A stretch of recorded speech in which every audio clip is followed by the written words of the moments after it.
ოდესმე დაფიქრებულ ხართ, როგორ შეცვალა რამდენიმე მეამბოხე მხატვარმა, სამყაროს აღქმა. იმ დროს, როცა აკადემიური ხელოვნება მკაცრ წესებს ექვემდებარებოდა, გამოჩნდნენ ისინი, იმპრესიონისტები, ადამიანები, რომლებმაც უარი თქვეს სტუდიურ სიზუსტეზე და ტილოზე სინათლისა და მომენტის დაჭერა დაიწყეს. ყველაფერი კლოდ მონეთი დაიწყო.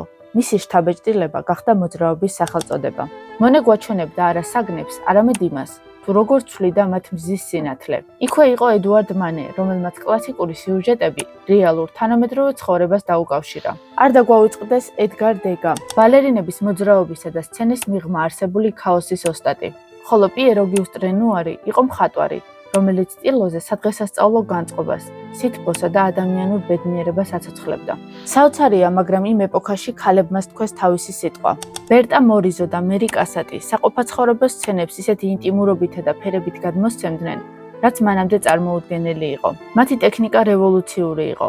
მოკლე, თამამი მონასმები, სუფთა ფერები, რაც მთავარია ჰაერი.